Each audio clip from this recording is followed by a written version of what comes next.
సమయానికి తండ్రిని కోరుకుందాం చూపిస్తున్నా. ఈ సమయమందు ఈరోజు మనం ధ్యానం చేసుకోబోయే అంశం ఏంటంటే మేలు చేయవాడు దేవుడి సంబంధి, కీడు చేయవాడు దుష్టుని యొక్క సంబంధి. మనం మేలు చేసే వారంగా ఉంటున్నామా, కీడు చేసే వారంగా ఉంటున్నామా?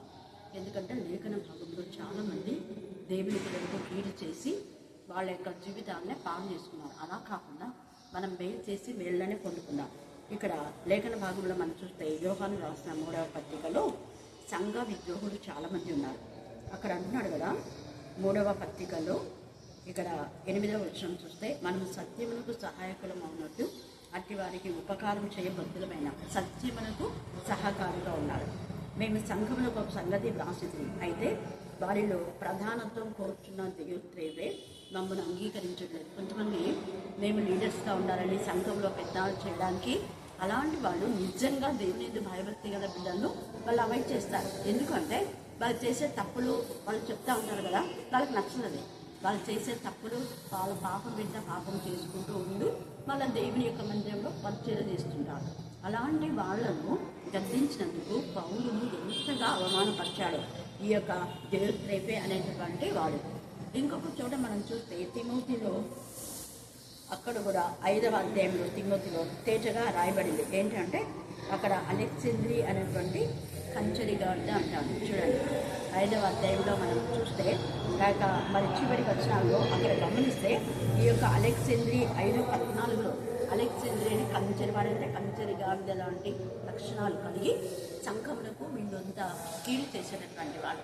మరి అలాగా ఈ యొక్క దియోత్రేఫేలాగా ఉన్నారా, అలెగ్జాంద్రి అనే కంచరిగాడిలాగా ఉన్నారా? ఇంకా గలతీలో 2లో కూడా చూస్తే దేవునికి విరోధమైనటువంటి వాళ్ళు ఎంబ్రాయిడర్ అనే వాళ్ళు కూడా దేవునికి విరోధమైనటువంటి కార్యాలు చేశారు. అలాగా దేవుని పిల్లలు ఎంతగా బాధ పెట్టినటువంటి హేరోదియా కానివ్వండి, ఇజబేలు కానివ్వండి, వీళ్ళందరూ కూడా దేవుని పిల్లలకు హాని చేసిన వాళ్ళు. తద్వారా వాళ్ళు హాని పొందుతున్నారు. అలాగే మనం చేయక మేలు చేసేవారిగా ఉండాలి. మేలు చేసేవాడు ఎవరు అంటే వాళ్ళు వర్ధిల్లుతారు. ఈ యొక్క మనం చూస్తే దేమేత్రి అందరి వలన సత్యం వలన మంచి సాక్ష్యం పొందినారు. మనము 2025లో మనం ఉన్నాం. మరి సంవత్సరం అంతంలో మనం ఉన్నాం. మరి ఎన్నో వార్షికోత్సవాలు మనం చేస్తున్నాం, సంఘ ప్రతిష్ఠ, ఇవన్నీ మంచివే. కానీ విన్న వాక్యం మన జీవితంలో ఫలించకపోతే అది వృధాయనే కదా. అందుకే దేమేత్రి అందరి వలన సత్యం వలన మంచి సాక్ష్యం పొందేవాడు. మేము కూడా అతనికి సాక్ష్యం ఇచ్చుతున్నాం. నా సాక్ష్యం సత్యమైనదని ఎరుగుతుంది. సత్యమైన వాక్యంలో మనం ముందుకు నడిపించాలి. మన పక్షంగా అన్య జనులు కూడా దేవుని నామాన్ని మహింపరిచేలా మన ప్రవర్తన ఉండాలి. అలాగనే మనం 2వ దినవృత్తాంతంలో 21:12-24 దాకా చదివితే అక్కడ యెహోరాము అనేటువంటి ఒక వ్యక్తి ఉన్నాడు. అతను చాలా దేవుని పిల్లలకు కీడు చేశాడు.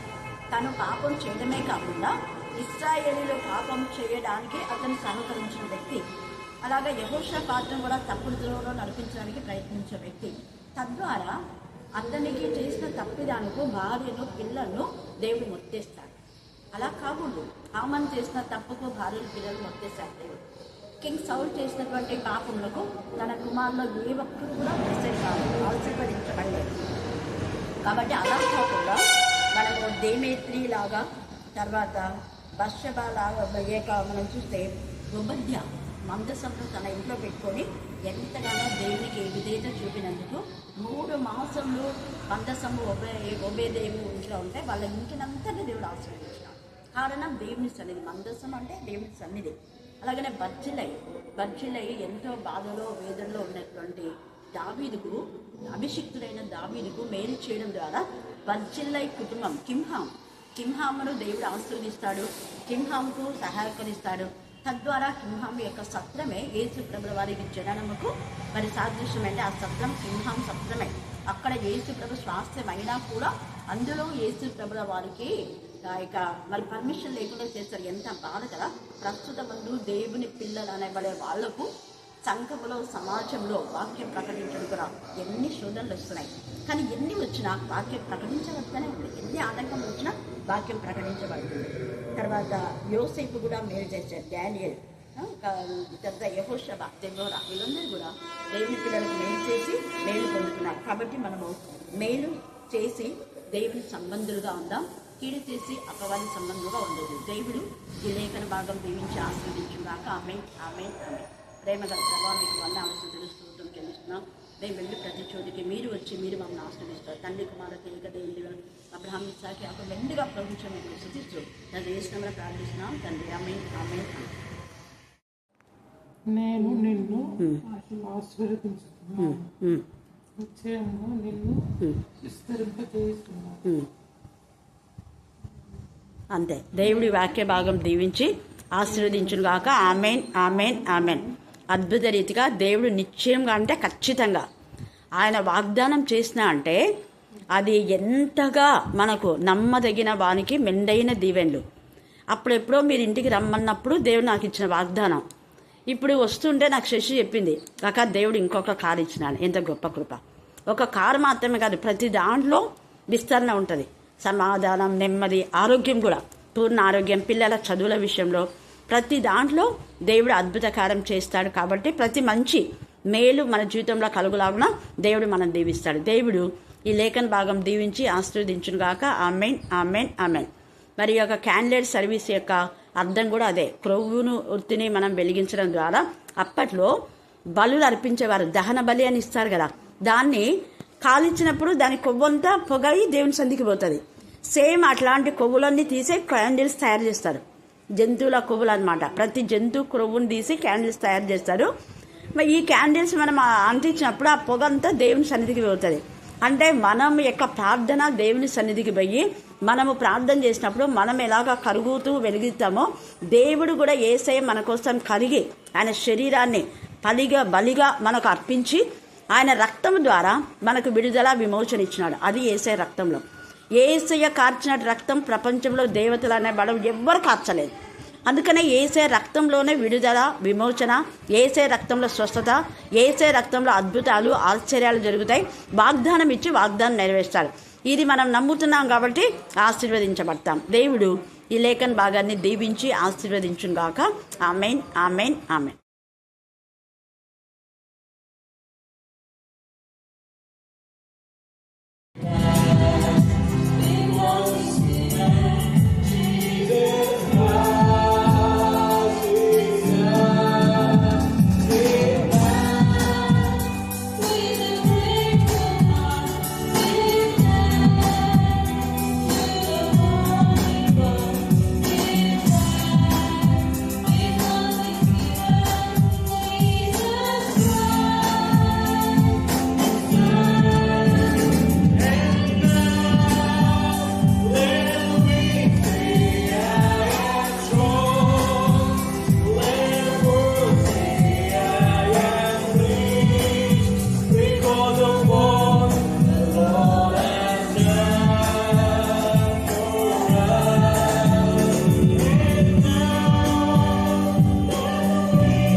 మన ఇల్లు ఏ వసతితో నిండాయి అని మనం చేసుకోవాలి. ఇంకా ఇల్లు అనే మాటలో చాలా చాలా అర్థాలు వస్తాయి.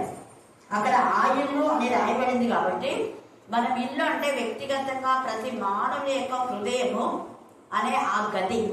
అందుకనే మత్తయి సువార్త 6వ అధ్యాయంలో యేసయ్య ఒక మాట అంటాడు. ఏమంటారు చెప్పండి?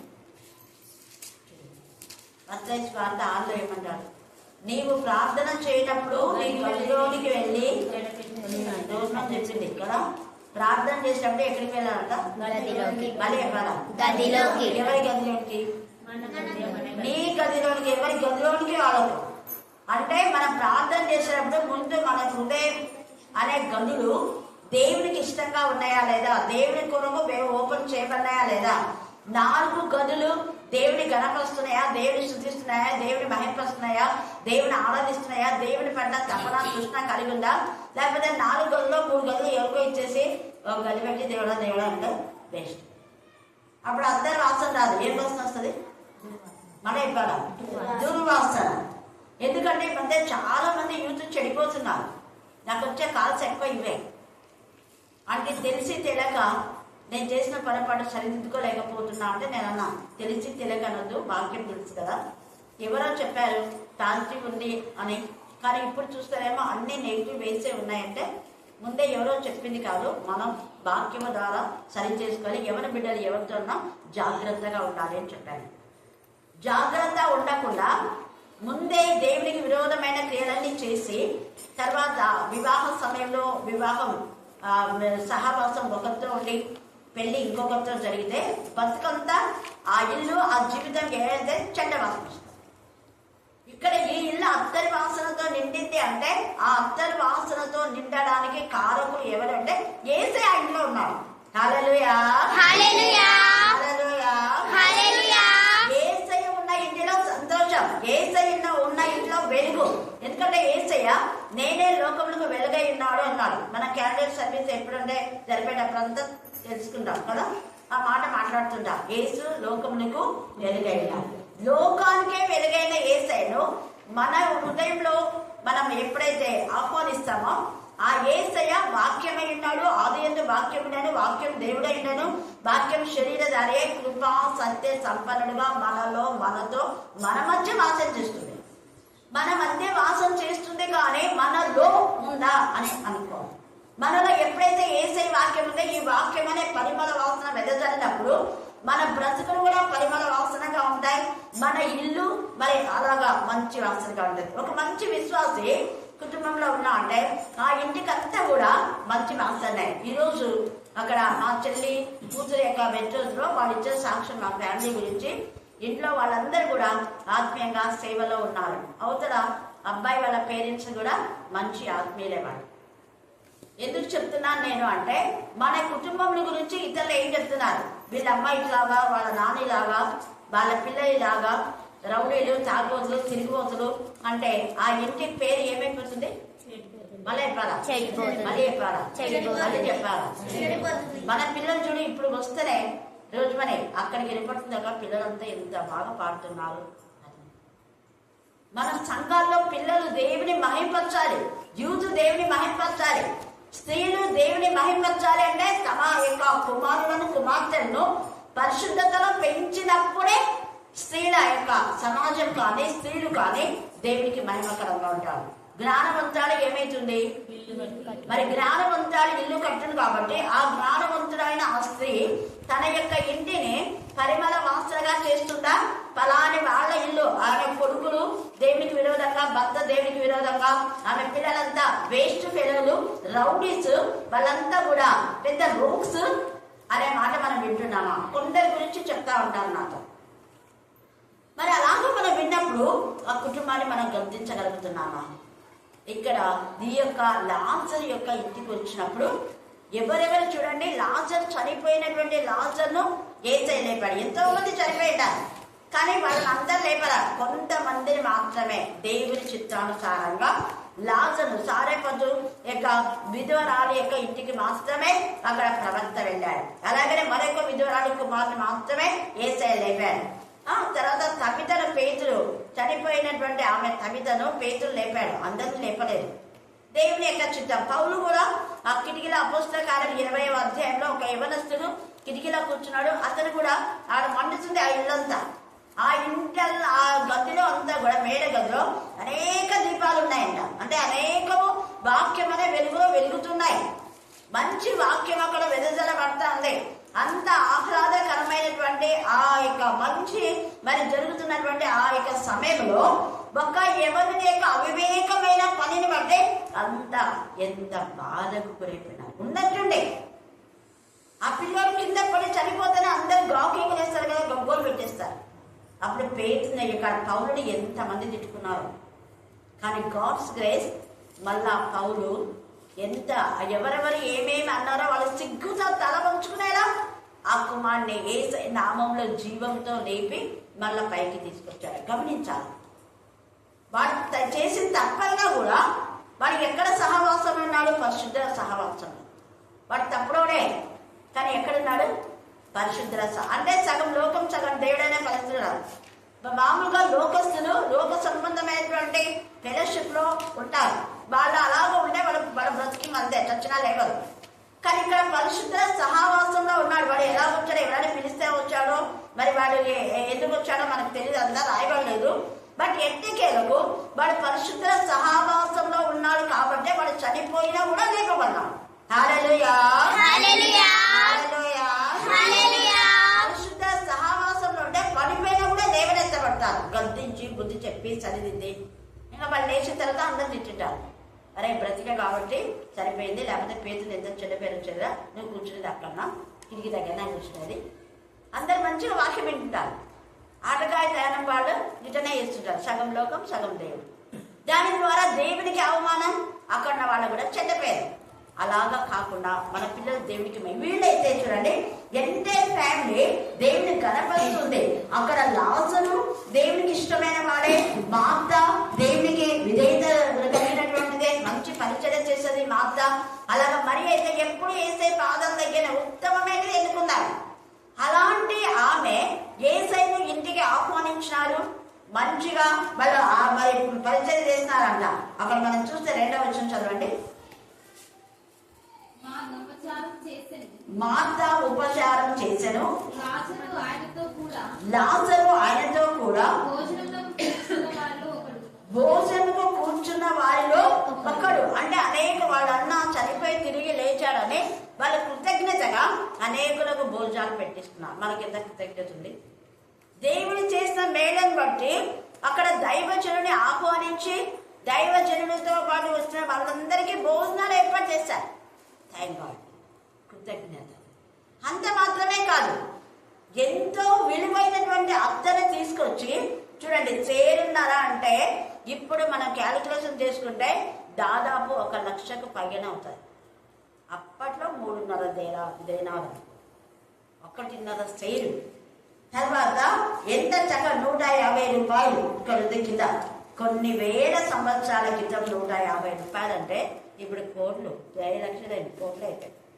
కొన్ని అత్తర్లు చాలా కాస్ట్ ఉంటాయి ఇక్కడ. అందుకే ఆమె విలువైన అత్తరు అనమాట. అత్తరు సేరున్నారా ఎత్తు తీసుకొని యేసు పాదంలోకి పూసి తన తల వెంట్రుకలతో ఆయన పాదంలో ఏం చేస్తుందంట, తుడిచారు. తల వెంట్రుకలతో అంటే ఆతిథ్యం ఇచ్చారు. తర్వాత పాదంలోకి నీళ్లు ఇవ్వడం కాదు. మన మామూలుగా ఎవరైనా వస్తే పాదాలకు ఏమి ఇస్తాం, మళ్ళీ చెప్పాలి, మళ్ళీ చెప్పాలి. ఈమె నీళ్లు కాదు, ఏమి ఇచ్చింది, అత్తరు. ఎందుకు ఇచ్చింది అత్తరు? ఏం నీళ్ళు ఇచ్చారు చెప్పాలి. ఇంకా నీళ్ళే ఇవ్వచ్చు, అత్తరే ఎందుకు ఇచ్చింది? నీళ్ళతో చనిపోయిన తర్వాత ఏసై దేవుని ఇది చేయడానికి. ఇంకా నీళ్లతో కడిగితే పక్క నుంచి వాళ్ళకి ఎవరికైనా తెలుస్తుందా? ఆ వాసన ఎక్కడ పోయి ఇంతమంది ఎందుకు వచ్చింది, ఎందుకు మరి ఏసై పాదాలు కడుగుతుంది. అంతా మొత్తం ఊరంతా వ్యాప్తి. ఏసై వచ్చాడా? ఎందుకు వచ్చాడు? లాజరు వాళ్ళన్న చనిపోయినాడు, వాళ్ళన్న లేపాడు. ఏసయ్య భోజనాలు ఏర్పాటు చేస్తున్నారు. ఆమెకి ఎంత ఖరీదైనటువంటి అత్తరు ఏసయ్య పాదాలకు చూసి తల వెంట్రుకలతో తుడిచేసింది అన్న వార్త స్ప్రెడ్ అయిపోయింది. ఆ ఇల్లంతా అత్తరు వాసంతో, ఇల్లే కాదు మొత్తం ఆ వీరంతా అత్తరు వాసంతో నిండింది. అంటే తెలియని వాళ్ళకంతా కూడా తెలిసిపోయింది. ఏసయ్య ఇక లాజరు లేపాడు, చనిపోయిన లాజరు లేచాడు, చనిపోయిన లాజరు లేచాడు, చనిపోయిన లాజరు లేచినందుకు కృతజ్ఞత వాళ్ళు భోజనాలు చేశారు. చావవలసిన నిన్ను ఏసయ్య బ్రతికిస్తే మరి నీ కృతజ్ఞత ఉందా? దేవుడి కదా ప్రశ్న. వాళ్ళు ఎప్పుడు ఏసయ్యని వెంటాడుతూనే ఉన్నారు, ఇచ్చిపెట్టలే. మనం మేలు పొందుకుంటాం. విశ్వాసఘాతకుడు కాకుడు వాక్యంలో ఉంది, విశ్వాసఘాతకుడు కాకుడి అని ఉంది. విశ్వాసఘాతకులైన 9 మంది కృష్ణరోగులకు మళ్ళా అదే బతుకొచ్చు. ఏ బతుకులో వాళ్ళు పడిపోయిన బతుకులో ఏసై దగ్గరికి వచ్చి బాగై మళ్ళీ ఏసైకి దూరం అయితే మళ్ళీ అదే బతికొచ్చు. కానీ వీళ్ళు అలా చేయాలి. చనిపోయే వరకు ఏసైని వెంటాడినారు, ఏసైకు సహకరించినారు, ఏసైతో కూడా ఉన్నారు. అందుకనే ఆ ఇల్లు అంటే ఈ యొక్క లాజరు మార్త మరియ ఉన్న ఇల్లు అత్తరు వాసనతో నిండింది. వాళ్ళందరూ కూడా ఆత్మీయంగా ఉన్నారు, ఏసైకు పరిచయం చేసే వారుగా ఉన్నారు. పరిచయం చేసే కుటుంబం యొక్క ఆ కుటుంబము మంచి కుటుంబం అనే 10 మందికి కూడా వినిపించబడుతుంది. అలా కాకుండా వీళ్ళు దైవ సేవకులకు విరోధులు, దైవ సేవకులకు హాని చేస్తున్నారు. దైవ సేవకులకు వాక్యం చెప్పకుండా వారు వాక్యం వినరు, వాక్యం వినే వాళ్ళు విననివ్వరు. వీళ్ళు ఎప్పుడు కూడా దైవ సేవకులకు యాంటీగా ఉంటారు. వీళ్ళంతా కూడా భయంకరమైన క్రూరులు అనే మాట ఆ ఇంటి నుంచి వస్తే ఎంత బాధాకరంగా. ఫలానా ఇంటి వాళ్ళే వాక్యం చెప్పకుండా చెడగొట్టారు, ఫలానా వాళ్ళే సంఘంలో వాక్యం చెప్పకుండా చెడగొట్టారు.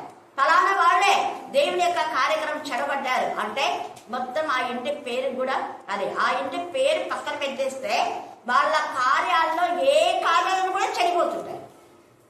ఈరోజు ఫలానా కార్యం చెడిపోయింది ఎందుకు తెలుసు, ఆ రోజు వాళ్ళ దైవ సేవకులను ఇలా చేశారు. అదే మంచి చేస్తే వాళ్ళని బట్టి ఇక్కడ మంచి చేశారు కాబట్టి చనిపోయిన వాళ్ళ సజీవంగా లేకపోయినా హల్లెలూయా హల్లెలూయా హల్లెలూయా హల్లెలూయా హల్లెలూయా. అనేకులకు అత్తరు వాసన ఇంకా తెలియని వాళ్ళందరూ కూడా వచ్చారు. వచ్చినప్పుడు ఏమైపోయిందో చూడండి, ఎంత ఇదిగా ఆ యొక్క ఈమె ఎప్పుడైతే అత్తరు చూసిందో ఆ వాసనకు అనేక మంది వస్తున్నారు. అనేక మంది రావడం చూసి ఈమె చేసిన మంచి పనిని అందరు మెచ్చుకుంటూ ఉంటే ఒక్కరికి అసూయ వచ్చింది. ఎవరికి వచ్చింది అసూయ? మళ్ళీ వాడికి అస్సలు నచ్చదు. యేసయ్యను ఎక్కడ గణపరిచినా వాడికి ఏదో ఒకటి మాట్లాడుతుంటాం. కారణం ఏంటంటే వాడు దొంగ. ఎప్పుడైనా గుర్తుపెట్టుకోండి, దేవుని పిల్లలు ప్రశంసించిన దేవుని పిల్లల దగ్గరికి అనేక మంది వచ్చిన దొంగలు, దేవునికి వ్యతిరేకంగా ఉన్నటువంటి దేవునికి అసహ్యమైన కార్యం చేసే వాళ్ళందరూ కూడా ఏం చేస్తారంటే ఏదో ఒకటి పుల్ల మునిపు మాట్లాడతారు. వీడు కడుపులో మంట అయితే తీసుకునేది విధాలు. అందరూ ఏసై చూడడానికి వస్తున్నారు, ఏసై వెంటబడుతున్నాడు, ఏసైనా హెచ్చిస్తున్నారు, ఏసైకో అంత ఖరీదైన అందరూ పోయాలా నాకు ఇచ్చిండే ఎంత బాండ నేను పోయి 53 రూపాయలు తెస్తుంటే తెస్తే మిగతా అంతా జోబులు వేసుకుంటుండే. మన వాళ్ళు అంతే. ఏదైనా కార్యాలు చేసినా అంటే దానికి అయిపోయే ఖర్చు ఒకటి, రాసేది ఇంకొకటి. చాలా చోట్ల ఇదే జరుగుతుంటుంది. ఇంట్లో కూడా ఇంట్లో 100 రూపాయలు ఇస్తే ఖర్చు కొంచెం ఉంటుంది, మొత్తం కొంచెం నొక్కేస్తుంటారు. అది దేనికో వాడేస్తుంటారు, వాళ్ళు దేనిలో చెప్పి కలిపి చెప్తుంటారు. కలిపి చనిపోయే జీవితాలు ఇళ్లలో జరుగుతుంటాయి. ఇక్కడ వీడికి ఎంత అసూయ చూడండి. అక్కడ ఆమె అంత మంచి పని చేస్తే ప్రశంసించపోక ఏమంటున్నా అంటే ఈ అత్తరు ఎందుకు 300 దేనారంలోకి అమ్మి 150 రూపాయలు ఆమె తెచ్చింది అంటే 300 దేనారాలు, ₹1 అన్నమాట ఒక దేనా. అలాగా 300 దేనారంలోకి అమ్మి ఎవరికి ఇవ్వాలంట? బీదలకు ఇవ్వమని చెప్తున్నాడు. మరి వాడు బీదలకు ఎంతమంది ఇచ్చాడు? వాడి దగ్గర ఎప్పుడు ఉంటుంది డబ్బు, కానీ వాడి బతుకులో ఎప్పుడు బీదలకు ఇచ్చినాడు? బీదలకు సాయమే చెయ్యాడు. ఎప్పుడు చేస్తాడు? వాళ్ళకు మాత్రమే. వాడికి సంబంధించిన వాడు, వాడితో ఎవరైతే ఫ్రెండ్ సర్కిల్లో ఉంటారో వాళ్ళకు తినడం, తాగడం, వాళ్ళ దగ్గరతో కూర్చోవడం, అంత దొంగ బుద్ధులే అనమాట. అన్న కైప ఇంకా చర్చిలో మన సమాజ మందిరంలో వాడికి ఎవరెవరైతే సపోర్ట్గా ఉంటారో వాళ్లకు ఏమైనా చేస్తే, కానీ పేదలకు ఎప్పుడు చేయవాడు. అందుకనే ఏసై వెంటనే కోపం వచ్చేసింది. ఏసై బీదలకు ఎందుకు వేయలేదు? వాడి బాప్సం కాదు అది. అది ఆమె కానుక, ఆమె ఇష్టం, ఏమైనా చేసుకుంటుంది. వీడి సొమ్ము కాదు. వీడికి ఎంత కడుపులమంట. ఏసైకు చేసినందుకు ఇంకా సంతోషం. అయ్యో మా గురువును ఇంతగా మేము చెయ్యలేని పని మరియ చేసింది అని ఎంతగా సంతోషపడాలి కదా. యేసయ్య వాళ్లకు పరిశుద్ధాత్మతో శక్తితో నింపి అధికారం ఇచ్చి మీరు వెళ్ళి అనేక రోగులను స్వస్థపరచండి అంటే వాళ్ళకి ఎంత మంచి పేరు వచ్చింది. అంత మంచి పేరు ఎక్కడో మా బతుకులు దొంగ బతుకులుగా ఉన్న బతుకులను సరి చేశారు కదా యేసయ్య. అలాంటి యేసయ్యను ఇలా చేయాలి, ఈయనకు కానుకలు ఇవ్వాలి, లేకపోతే ఆయనకు మంచిగా పరిచయం చేయాలి, ఆయనకి ఎంత చేసినా కూడా తక్కువే అనేది పోయి ఎంత బాధతో బీదలకు ఎందుకు ఇవ్వలేరు అన్నాడు. వాడు ఇలా చెప్పినది బీదల మీద శ్రద్ధ కలిగి కానుక అనే వాడు ఏమైనా దొంగ అయ్యుండే. ఏంటి వాడిది? దొంగ. అది దొంగలు అనే వాళ్ళే చలామణి చేస్తూ ఉంటారు. తర్వాత తన దగ్గర డబ్బు సంచి ఉండినందున అందులో వేయబడినది దొంగిలించుచూ వచ్చెను కనుక అలాగూ చెప్పాను. కాబట్టి యేసు నన్ను పాకపెట్టు దినమునకు ఆమెను దీనిని ఉంచుకునలేడు. బీదలు ఎల్లప్పుడూ మీతో కూడా ఉండరు, కానీ నేను ఎల్లప్పుడూ మీతో ఉండనని చెప్పాను. వెంటనే బుద్ధి వచ్చేలాగా చెప్పాడు. ఇంకొక చోట అయితే ఆమె చేసింది మంచి పని, ఆమె జోలికి పోవద్దు, గర్దిస్తాడు. నువ్వేంటి ఆమె గురించి మాట్లాడేది? అసలు ముందు నీ బతుకును సరి చేసుకో. మీ బతుకులే సరిగా లేవు. మీ బతుకులే సరిగా లేకుండా ఆమె జోలికి పోవద్దండి. యేసయ్య దీటైన సమాధానం చెప్పాడు. ఎక్కడ తన బిడ్డలు ఒక్క మాట కూడా అననివ్వడు. మరి మార్తా మరియకు లాజరు పాపం ఎత్తుడే. మార్తా తల్లిదండ్రులు ఎవరైనా ఉంటే మన వాళ్ళు అంటే ఎంత గొడవ పెడతారు కదా. నా పిల్ల చేసే మంచి పని నీకు నచ్చలేదా అని ఎంత ఇదిగి తెస్తారు. కానీ వాళ్ళు మౌనంగా ఉన్నారు. వాళ్ళ ఒక మాట అన్నారు, ఏసై కోపం వచ్చింది. ఆయన నా పిల్లలను పాయింట్అవుట్ చేస్తాడా? నువ్వు చేసేది చేయకపోగా వాళ్ళు చేసిన మంచి పనికి మళ్ళీ నువ్వు ఇలా మాట్లాడతావా? ఈమె చేసింది మంచి పని, ఆమె జోలికి పోవద్దు. నీ పనేదైనా చూసుకొని దొంగగా తీసుకో, డబ్బులు ఎవరైనా తీసుకో, ఏమైనా వేసుకో. చెడ్డ పనులు చేసేటోళ్ళే ఇలాగ మంచి పనులు చేసే వాళ్ళని బాధ పెడతారు. అది మనం గుర్తుపెట్టుకోవాలి. అందుకే మేలు చేయవాడు దేవుని సంబంధి, కీడు చేయవాడు దేవునికి విరోధి. ఎంత బాగా చెప్తున్నాడు అక్కడ. మంచిగా మనం చూస్తే 3వ యోహానులో గాయుకు రాసినప్పుడు చెప్తాడు, మేలు చేయవాడు దేవుని సంబంధి. దేమేత్రి దియత్రేపై ఇద్దరు ఉన్నారు. ఇద్దరిలో ఒకడు మేలు చేసేవాడు ఉన్నాడు, ఇంకొకడు కీడు చేసేవాడు. అందుకనే అంటాడు వాడు ఎప్పుడూ అలాగనే చేస్తాడు. అలాగా హుమోనయ్యను, ఫిలేతు, అలెగ్జాంద్ర కంచెరుగార్ద వీళ్ళందరూ కూడా కీడు చేసేవాళ్ళే. వాళ్ళతో పాటు ఇస్కరియోతు యూదా. ఇలాంటి కాల సమయమందు మనం మేలు చేసిన వారికి మేలు చేసే వారంగా ఉన్నామా, కీడు చేసే వారంగా ఉన్నామా? మనం ఆత్మ పరిశీలన మనం చేసుకోవాలి. అందుకే ఇక్కడ యేసయ్య వెంటనే గద్దించేశాడు. తర్వాత 9వ వచనం చదవండి. కాబట్టి యూదులలో సామాన్య జనులు ఆయన అక్కడ ఉన్నాడని తెలుసుకొని యేసును చూచుటకు మాత్రమే గాక మృతులలో నుండి ఆయన లేపిన లాజరును కూడా చూడవచ్చు. సామాన్య జనులు ఎవరు? వాళ్ళు అండర్లైన్ చేసుకొని, ఎవరు వాళ్ళు సామాన్య జనులు? యూదులలో అక్కడ చాలా మంది యేసును చూచుటకు మాత్రమే కాకుండా లాజరును కూడా చూడాలని వచ్చినారు. వచ్చి అనేక మంది యూదులు యేసునందు విశ్వాసం ఉంచిన కనుక ప్రధాన యాజకులు ఏం చేసినారు? లాజరును కూడా చంపాలనుకున్నారు. అంతవరకు యేసుని చంపాలనుకున్నారు, ఇప్పుడు లాజరును కూడా చంపాలనుకున్నారు. కారణం, ఈ లాజరును లేపినందుకు ఇంతమంది యూదులు యేసు వైపు తిరిగినారు. చాలా మంది టెర్రరిస్టులు కావండి, లేకపోతే అనేక మంది ఆర్ఎస్ఎస్ వాళ్ళు ఎందుకు క్రైస్తవులను చంపేది అంటే వీళ్ళ సాక్ష్యం విని అనేక మంది అన్యజనులు క్రీస్తులోకి వచ్చినారు కదా. అది అనేక మంది అన్యజనుల తప్పిదాలు చూసినప్పుడు, అన్యజనులు అంటే దేవునికి విరోధులు, యేసయ్యను స్వరక్షంగా స్వీకరించని వాళ్ళు, తమ పాపాలు చేస్తూ దేవునికి విరోధంగా ఉంటూ లోకంలో ఉంటూ వాక్యం చెప్తూ ప్రార్థన చేస్తూ నటించే జీవితంలో ఉన్న నకిలీ క్రైస్తవులు, వేషధారణ క్రైస్తవులు, సగం లోకం సగం దేవుడు అనే పరిస్థితిలో ఉన్నటువంటి వాళ్ళు ఏం చేస్తారు అంటే నిజంగా దేవుని యందు భయభక్తి గల వాళ్ళపైన టార్గెట్ చేస్తారు. యేసయ్య చంపాలనుకున్నారు, మళ్ళీ ఇప్పుడు లాజరును చంపాలనుకున్నారు. అంటే యేసయ్యతో పాటు ఉండే వాళ్ళని కూడా బాధ పెట్టారు. యేసయ్యని బాధ పెడుతున్నారు, సెలవేస్తున్నారు బహాటంగా. అన్ని జనులు ఆయన నామను అవమానపరుస్తున్నారు. ఆయన నామంలో ప్రకటించే వాళ్ళను కూడా వాళ్ళను చంపాలంటే ఏదో ఒక విధంగా ఆటంకం. చంపడం అంటే చంపడం అనే కాదు, ఒక వాక్యం చెప్పకుండా చేయడం అంటే ఏంటది? హత్యనే. మనం వాక్యం చెప్పకుండా, మనం ప్రార్థన చేయకుండా, మనం పాడకుండా ఏదైతే ఎక్కడ ఆటంకం వచ్చిందో అక్కడంతా ఆత్మ సంబంధమైన హత్య జరుగుతుంది. కానీ దేవుడు ఊరుకోడు. వాళ్ళ చెడ్డ ఆలోచనను యేసయ్య ఖచ్చితంగా ఖండించేస్తాడు. మనం ఎప్పుడైతే దైవికంగా ఉంటామో దేవుడు మనతో కూడా ఉంటాడు. 1 కొరింథీ 6వ అధ్యాయం 8 నుంచి 10 చదవండి. అయితే మీరే అన్యాయం చేస్తున్నారు, అపహరిస్తున్నారు, మీ సహోదరులకే ఇలాగ చేస్తున్నారు. మీరు అన్యాయం చేస్తున్నారు, అపహరించడం మీ సహోదరుల కంటే వాళ్ళ యొక్క హృదయం అంటే వాళ్ళ తలంపులంతా అన్యాయమే, అక్రమమే. వీడికి ఇస్కరియోతు యూదా బతుకంతా దొంగ బతికే, ఎక్కడ చూడు వాళ్ళ అక్రమమే, అన్యాయమే, దోచుకోవడమే. ఇచ్చే నేచర్ లేదు. అందుకని అదంతా మీరు చాలా ఉంది, మీరు చదువుకోండి. వాళ్ళకి పశ్చాత్తాపం. ఇక యేసయ్య చెప్పినప్పుడన్నా వారు పశ్చాత్తాపన్నారా అంటే పశ్చాత్తాపం లేదు వాడికి. ఇంతమందిలో యేసయ్య నన్ను ఇలా మాట్లాడతాడా అని మళ్ళా యేసయ్య మీద ఇంకా కోపం వచ్చేస్తుంది. ఎప్పుడెప్పుడు చంపాలని వాళ్ళతో ప్రధాన యాజకులతో కలిసి కూర్తాడు. 66వ అధ్యాయం యెషయా 4-5 వచనాలు. యెషయా 66 4-5 వచనాలు.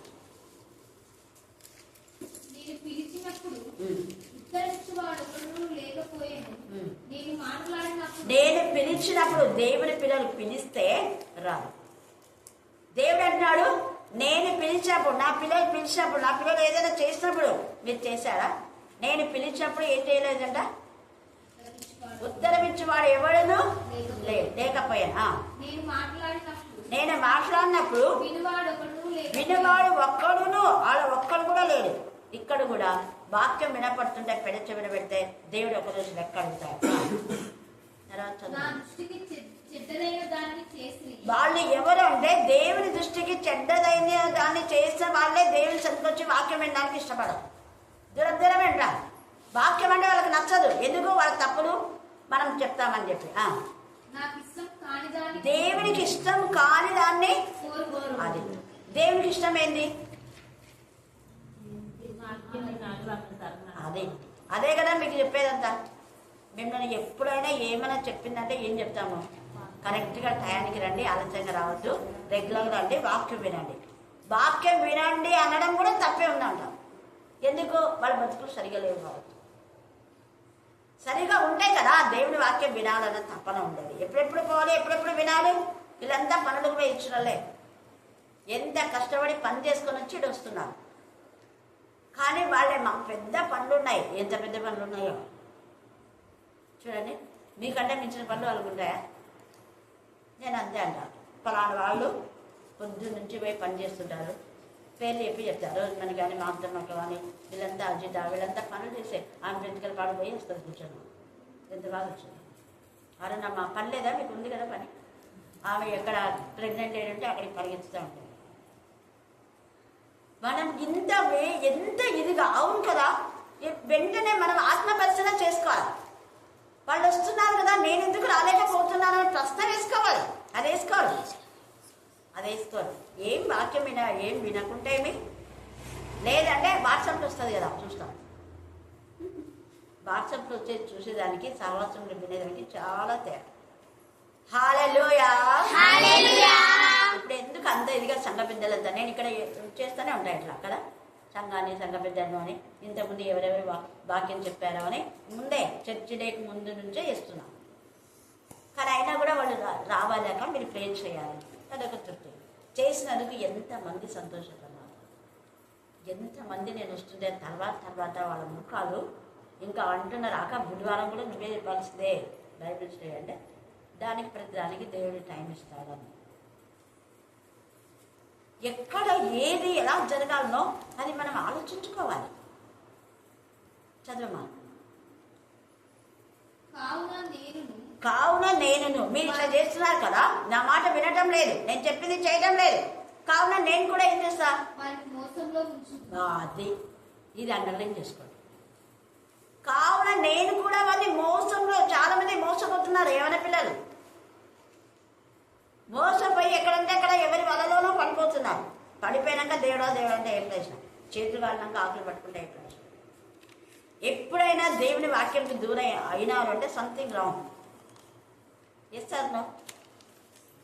అవునా కదా? కరెక్ట్ చెప్తారా మీరు? ఎంత కావున నేను కూడా వాళ్ళని మోసంలో ఉంచుతా అన్నది అనుకోకుండా వాళ్ళకి జరుగుతాయి ఏదో ఒకటి. అదే ఇక్కడ మోసం ఉంటుంది. ఇంకా కొంచెం చదవమా. అదే చూడండి, మోసంలో ముంచుతారు ఒకటి. రెండవది వారు భయపడు వాటిని అది భయపడే వాటిని వారి మీదకి రప్పిస్తానా? యెహోవా వాక్యమునకు భయపడి ఇక కింద అంటున్నాడు. ఇక్కడ వీళ్ళంతా వాక్యానికి భయపడని వాళ్ళు. ఇప్పుడు భయపడని వాళ్లకు, భయపడి వాక్యం వినడానికి రాకుండా నిర్లక్ష్యం చేసే వాళ్లకు మోసంలో వాళ్ళ భయాన్ని వాళ్ళకే కలుగజేస్తాడు. కానీ ఎవరైతే దేవునికి భయపడి లోబడతారో వాళ్ళకంతా చదువు. ఆయన మాట వినుడి, మిమ్మల్ని ద్వేషించుచు నా నామమును బట్టి మిమ్మల్ని త్రోసివేయి. మిమ్మల్ని నిర్లక్ష్యం చేసి మీరు పిలిచినా రాకుండా, మీరు చెప్పింది చేయకుండా ఎవరైతే ఉంటారో వాళ్ళకి ఏం చేస్తారంట?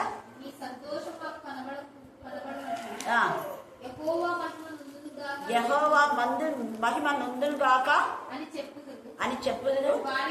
వారు సిగ్గునందుతారు. యెహోవా మహిమ నొందును గాక అంటారే కానీ నిజంగా యెహోవాని మహిమపరిచే బతుకులు లేవు వాళ్ళకు.